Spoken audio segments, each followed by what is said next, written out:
Hi there, and welcome to the lesson which is about factorising in algebra.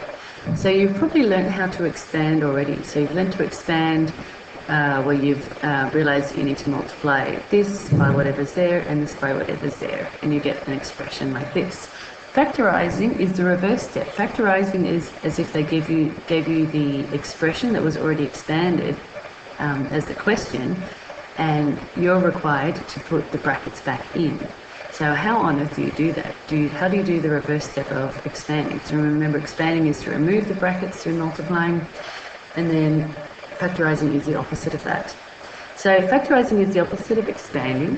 That is, you will rewrite an expression, but with brackets put into it. So that's what we've got to do. We've got to put the brackets back in. And how on earth do we do that? Here's a worked example. So if you were asked, the question would look like this. The question would say factorise. And then they'd give you an expression which is 8x plus 12. What you first of all have to think of is think back to your number units. What is the highest common factor of both terms?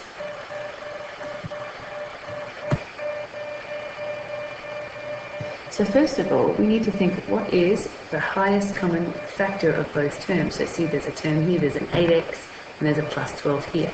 So as we realised in number, there's many common factors of 8x and 12, like there's 1, for example.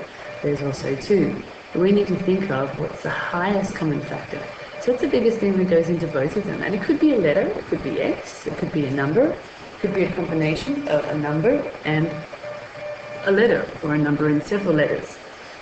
In this case, what goes into 8x and 12? 2 goes into both of them. But the highest one that goes into 8x and 12 is 4. That's the highest common factor of 8x and 12. So what you do is you set it up and you write 4 out the front and you open up the brackets. And there's a plus in the middle here, so there's very likely to be a plus in the centre here. So as 8x and 12 are both divisible by 4, we put this highest common factor in front of the brackets. And so that's what I do first. I write out the highest common factor, open up the brackets, and there's a plus there, so I pop a plus there. And then it's the next stage in thinking. So note that 8x and 12 are also divisible by 2, but we choose 4 instead, as it has to be the highest common factor at the front. Otherwise the expression is not fully factorised. So if I put 2 out the front and factorised it, technically I factorised it, but you're supposed to, when it says factorise, you're supposed to automatically fully factorise. So take out the highest common factor instead. So what goes in here now? So next, divide each of the original terms by this highest common factor in order to find the 2 terms which belong inside the bracket. So what you think about is 4 times what equals 8x. So 4 times 2x equals 8x, so you would put a 2x here. And then 4 plus what equals 12. 4 times what equals 8x. 4 times 2x equals 8x. And 4 times what equals plus 12. 4 multiplied by 3 equals plus 12. So then I would write in a 2x here and a 3 here. So there we go. And you can always check your answer by expanding out. So here's our answer, 4 with brackets 2x plus 3.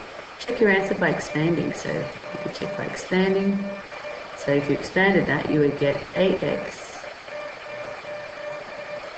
Doing that expansion, and then 4 times 3 is plus 12. So that's the result of expanding. And then just double check, is that what the question was? Yep, it was 8x plus 12. Another thing to check, have you fully factorised, is double check, is there another factor that goes into both of these that you haven't thought of yet? Like say if a 2 happened to go into both of those, you haven't fully factorised. If the only factor that goes into both of them is a 1, then you know you're fully factorised. You took out the highest common factor. Okay, fabulous. Now let's factorise some of the following. Let's get a bit more space. So 7b minus 35. What's the HCF? So what you might want to think about first of all is what's the HCF of each of these. So HCF. So the highest common factor of 7b and 35, is it b? No. Is it 5? No. 5 doesn't go into both of them. That's right, it's 7. So highest common factor is 7. So what I then do is I write 7 out the front, then I open up my brackets, and there's a minus in the center here, so there's very likely to be a minus in the center here. Then you start to fill in the missing terms. So 7 multiplied by what? If you expanded it, 7 multiplied by what would have been 7b. That's right, 7b. 7 times b is 7b. And then 7 multiplied, because when you expand, 7 multiplied by what would give you 35. That's right, 7 times 5 gives you 35. And you could check by expanding, 7 times b is 7b, 7 times minus 5 is negative 35. Fabulous. And that's our answer for this one. How great is that? Moving right along, 10h plus 15. So what's the highest common factor? Is there a letter that goes into both? No, there's not. There is a number that goes into both. So the highest common factor that goes into both 10h and 15 is 5.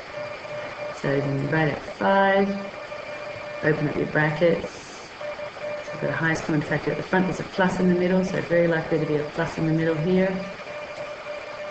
Fill in what's missing. So 5 multiplied by what is 10h? So is it 5 multiplied by 2? No, it's not, because 5 multiplied by 2 would just be 10. It's 5 multiplied by 2h, gives you 10h. 5 multiplied by what gives you 15? Have a think. That's right, 5 multiplied by 3 gives you 15, and that's our answer. Moving along, 24d minus 60. Okay, so what's the highest common factor of 24d and 60? Again, it's not going to be a letter because there's no letter on the D.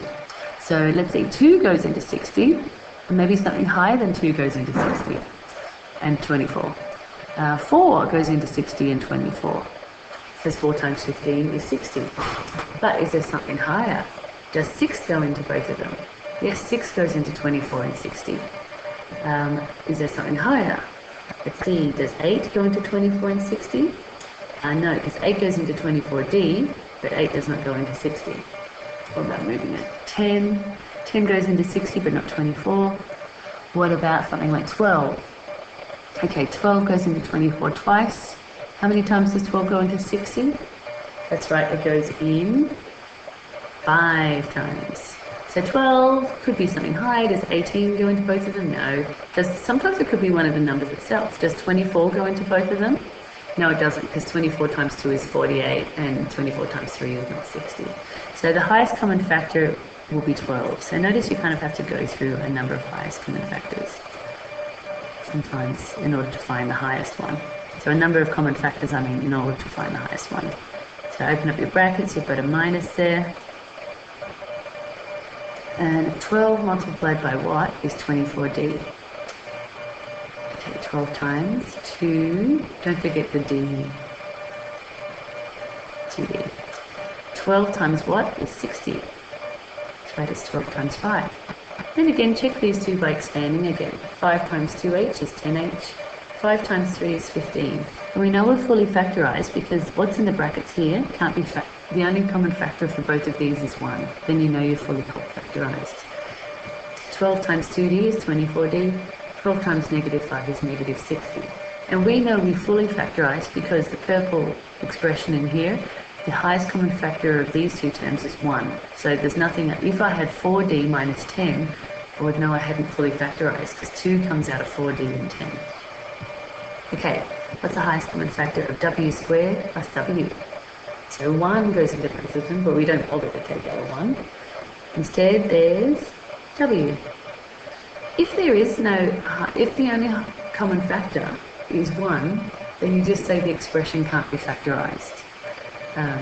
So if it just turned out that there was w squared plus a, then you would just have to say cannot be factorized. But w squared plus w, there is a common factor to both of them that's not 1. It's w. So just be aware, sometimes it can be a letter, sometimes it could be a letter and a number, like it could be 2w. So just double check that it's not something else. Okay, w times what is w squared? Think about it. W times what is w squared? W times W is W squared. Make sure you use lowercase w. And W times what is W. A common mistake is some people will think W times 0 is W. But anything multiplied by 0 is just 0. So it's not 0, because W times 0 would be 0 instead of W. W times what is W? That's right, W times 1. So it's possible one of the things could just be 1. W times 1 is W. Double check by expanding. W times W is W squared. W times 1 is W. Is there a common factor to these two other than 1? No, there's not, so you know you've fully factorized already. This one's interesting, negative 6a plus 18.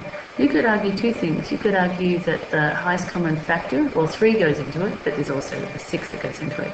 You could argue the highest common factor is 6, or you could argue the highest common factor is negative 6. So you could, I'll show you two answers. So you could do two answers. If you took out 6 as the highest common factor, you would end up with 6. You'd open up the brackets and you put a plus in the center. 6 times what is negative 6a? 6 times negative a is negative 6a. 6 times what is 18? 6 times 3 is 18. And double check, 6 times negative a, negative 6a. 6 times 3 is 18. That's totally fine. You might find some textbooks don't like, for some reason, having a negative there, so some textbooks might just swap them around. They might open up, so still have positive 6 there, but instead they would have 3 at the front, take away a. There's some textbooks that just don't like having a negative at the beginning of the bracket. There's some textbooks that don't care. Alternatively, some textbooks might say, okay, if there's a negative on the as a coefficient of the letter term, then take out the highest common factor of negative 6. So we could take out negative 6 instead. So that's possible. And then here you would have negative 6 times what is negative 6a.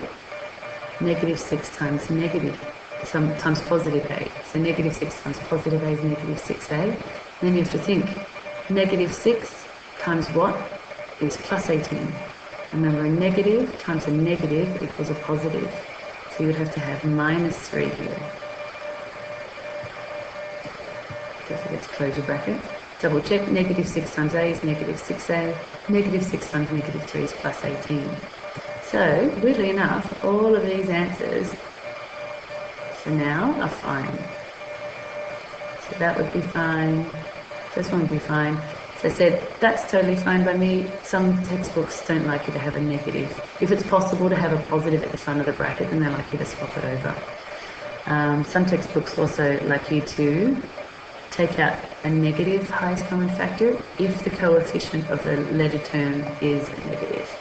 But all of those are fine. So I'll accept all of them, just letting you know that for that last one, a range of answers is possible. Any of those ones is okay.